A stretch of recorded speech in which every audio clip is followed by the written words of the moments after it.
შეერთებულ შტატებში პრეზიდენტის არც ერთი განცხადება ისეთ საკითხებში, როგორიცაა ქვეყნის უშიშროება, ესე იგი არც ერთი განცხადება არ არის ესეთი გამორიცხულია, რომ არ იყოს შეჯერებული მთავრობის კაბინეტთან, კონგრესთან, ოპოზიციასთან თუ არა, სულ მცირე თანაპარტიელებთან მაინც.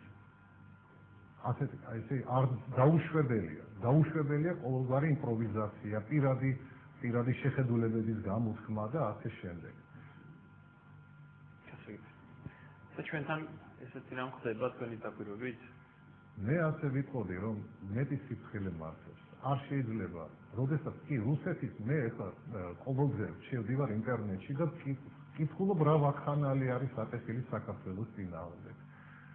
ეს საომარი რიტორიკა, რომ საქართველოს ასე უზამთ, ისე უზამთ, გასაგებია, სჭირდებათ რეიტინგისათვის, მაგრამ ჩვენ ვართ იმ პოზიციაში, რომ ანალოგიურად დაუპირისპირდეთ საომარი რიტორიკით, ან აგრესიული რიტორიკით, ვერაფერსაც ვერ გვიზამთ და ამას ჩვენ გიზამთ და ჩვენ ვართ იმ პოზიციაში, როდესაც რუსები გადიოდნენ აღმოსავლეთი ევროპიდან, ისე გაიყვანეს თავიანთი ჯარი, რომ ხმა არ ამოუღიათ მიუხედავად იმისა, რომ მათ მიმართ იყო საკმაოდ დამამცირებელი განცხადებები, იგივე ვაცლავ ჰაველის ის ბილეთებს გიყიდით იმაზე, მატარება უღონდ გაეთრიეთ ჩეჩნიიდან, ჩეხოსლოვაკიიდან და ასე შემდეგ.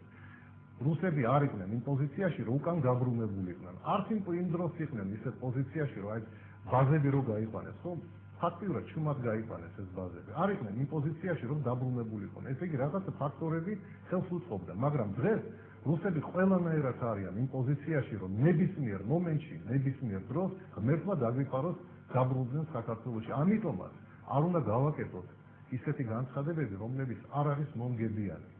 სუმცირე მომგებიანი მაინც არ არის. გასაგებია. თუმცა საქართველოში როგორ არ არიან აგერტი შეგვიძლია ერთად გავუყვეთ ფეხით და ერთ საათში მივადგებით ახალ გორთან სამწუხაროდ ასია. თორნიკე, რაც შეეხება ორმხრივ ხელშეკრულებას, რომელიც სულ ახლახან შევიტყვეთ, რომ შესაძლოა გაფორმდეს საქართველოსა და შეერთებულ შტატებს შორის. ბევრი ითქვა თუ არა და გაჟღერდა თუ არა ეს, გაჟღერდა არ არის თქვა ქართული. ბევრმა თქვა, რომ აი ახალი გიორგიევსკის ტრაქტატი ამერიკული ვერსიით. უფრო ბევრი სხვათა შორის ამოს შვებით ამოისუნთქა ბევრმა და თქვა, რომ აი ახლა სულზე მოგვისწრო ამ ხელშეკრულებამ, ვინაიდან ვიცით, რომ ხელშეკრულება ჯერ არ გაფორმებულა, მაგრამ აი შესაძლოა ამან მაინც გაგვიცვას, ისე როგორც ამერიკა დაიცვა ბალტიისპირეთის ქვეყნები, ვინაიდან მართლა დილიდან საღამომდე გვესმის, რომ ახლა 25-ში შემოვლენ, 25 რიცხვი ყვარებია თურმე გროზნოში შეიჭნენ 25 დეკემბერს, ავღანეთში პირველი ინტერვენცია 25 დეკემბერს. სულზე მოგვისწრო მოკლედ ამ ხელშეკრულებამ, რომელიც არ გაფორმებულა. და кайხანს ამოგვიწევს რა გულისხმობს, რა თქვენ რა ინფორმაციას გვაქვს, მე თვად ვერ დავაზუსტე რაზეა. აი ინფორმაცია ნამდვილად დამაქვს ახლა რომელიც თქვენ გადამეტი, მაგრამ ახლა რაც მე ვიცი ჩემი გამოცდილებიდან და სწორედ გამომდინარე ამერიკა სამხრეთად არ აიღებს თავისთავად მანდამე დიდ ვალდებულებას, რომ ესე ვთქვათ, ჩვენთან გააფორმოს რაღაც ალიანსი გაგვიცვას ვიღაცისგან. ამაზე რაღაცებს ამერიკა თავისთავად ძალიან იშვიათად იღებს. ის სახელმწიფოა და ერიდება ხოლმე ვალდებულებას. ის სახელმწიფოები ვალდებულებას არ იღებენ ხოლმე ფორმალურად და უწეს. ეს ძალიან იშვიათად ხდება. რადგან მიაჩნია, რომ ის მაინც ყველა სჭირდება და ბოლო მომენტში როგორც თვითონ ჩათვლის საჭიროდ ისე მოიქცევა. დაიცავს ან არ დაიცავს. ეხლა აგვისტოს მოვლენა დაგვანახა ჩვენეთი რაღაც ძალიან კაფიოდ, რომ ამერიკა და რუსეთი ერთმანეთთან დაპირისპირებას ძალიან ერიდებოდა. მაგრამ გიორგი მახსენდა კარების კრიზისი. იქაც როცა კუბაში გამარჯვა რუსეთმა რაკეტები, ძალიან ფრთხილობდა ორივე მხარე, რომ უშუალოდ ამერიკელი და რუსი ერთმანეთს არ დაჯერხებოდა, ერთმანეთი არ ესრულათ. რადგან ერთმანეთი ეშინოათ, ერთმანეთის რიდი ჰქონდათ. აი საქართველოში გამოჩნდა, რომ საქართველოში ამერიკას მაინც ბოლომდე არ შეუძლია წავიდეს რუსების წინააღმდეგ, სამხედრო ძალით ყოველ შემთხვევაში, ამ რუსების წინააღმდეგ, ჯერჯერობით ამერიკის. ჯერჯერობით ჩვენ სამწუხაროდ ამერიკისთვის, თქო, ისრაელის მნიშვნელობა ამ ეტაპზე ვერ შევიძინეთ.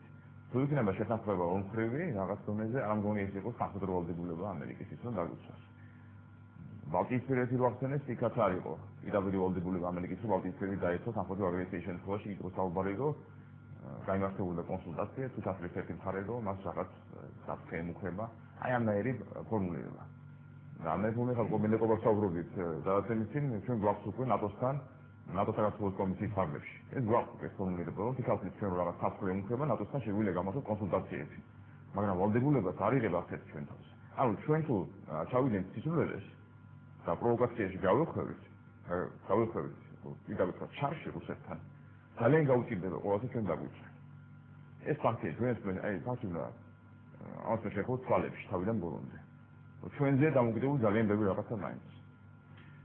ეს არ გამიშნელა. რამდენად რეალურია რუსეთის თავდასხმის განმეორების საფრთხე ბატონიშო. ჩვენზე მეტი ალბათ უფრო მეტი ინფორმაცია სურვილი არის, რა თქმა უნდა, მაგრამ შესაძლებლობები ნაკლებად. აქ ბატონ კობას მინდა გავაგრძელო ბატონ კობას საუბრობდა დახმარების თვალსაზრისით. აი ჩვენი დახმარება, რაც მივიღებთ გულისხმობ ფინანსურ დახმარებას მთლიანად სოფლიოსგან, ეს არის საკმაოდ სერიოზული დახმარება. აქ ასევე მინდა გავაგრძელო, რომ ეს სწორედ არა მარტო ინფრასტრუქტურის ჯარის გაძლიერების და ასე შემდეგ, სწორედ დემოკრატიული ინსტიტუტების გასაძლიერებლადაც უნდა გამოვიყენოთ, იმიტომ რომ მთელი ეს ევროატლანტიკური სტრუქტურა არის ღირებულებითი სისტემა და ამ სტრუქტურაში ყოფნა სწორედ ნიშნავს, რომ ეს ღირებულებითი სისტემა სათანადო სიმაღლეზე უნდა იყოს, რომელიც ამ ეტაპზე არ არის ცხადია და ის უნდა იქნეს მიღწეული და ის რომ უსაფრთხოების სისტემა რეალურად უნდა ამოქმედდეს, ამას განაპირობებს სწორედ ის, რადგან ვლაპარაკობდი ენერგოუსაფრთხოების პრობლემები, ეს ენერგოუსაფრთხოების პრობლემა ევროპას უნდა რომ გადაწყვიტოს 2050 წლის განმავლობაში და ამისთვის ევროპა აპირებს თანხებს ვიწვი და ყველა მიხვდება რა სერიოზულ პროექტებზე საუბარი 2 ტრილიონი ევროს გამოყოფას.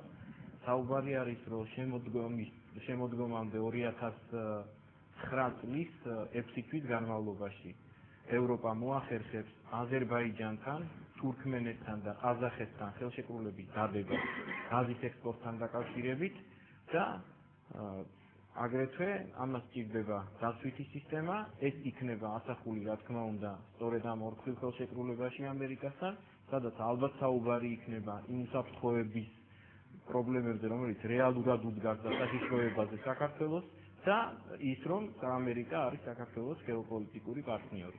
ანუ იქ ხალხსახადად ხადია ვერ ჩაიწერება და არ იწერება არც ხელშეკრულებაში ამ დაცვითი მექანიზმების ამოქმედება, მაგრამ ზოგადად ამაზე აუცილებლად იქნება საჭირო, ამაზე აუცილებლად იქნება საუბარი და აღნიშვნები და გარდა ამისა, თქვენ ამ ბოლო დროს ხედავთ სხვადასხვა დონეზე განცხადებებს, ეს არის სწორედ ავღანეთისათვის სამხედრო ტექნიკის მიწოდების საკითხები და ბოლოს, ეხლა თქვენ გახსოვთ, გეიცის განცხადება იყო, სწორედ რუსული ჯარის მდგომარეობასთან დაკავშირებით და მან თქვა, რომ იმ საბჭოთა ჯარიდან, რომელიც რუსეთს ყავდა, რუსეთი ჯერ არც ისე შორსაა წასული და ეს პრაქტიკულად ის ჯარია, რომელიც მათ ყავდა, ეს გეიცი არის როგორც იმ ხელისუფლების წარმომადგენელი, რომელიც მიდის და ასევე იმ ხელისუფლების წარმომადგენელი, რომელიც იქნება მომავალი იანვრიდან. ამის გარდა იყო კონდოლიზა რაისის განცხადება თქვენ გახსოვთ რუსეთთან მიმართებაში, რომელმაც თავსახად თქვა, რომ რუსეთმა ეს ომი საქართველოსთან მიმართებაში ზოგადად წააგო და აქ სერიოზული პრობლემები აქვს რუსეთს საერთაშორისო დონეზე. აი სწორედ ამ ფაქტორების გამოყენება უნდა მოხდეს საქართველოს სრული დაცვით. მათ შორის, აი ახლა მინდა იმ საკითხსაც გავუბრუნდე საპატრიარქოს მიმართულებით.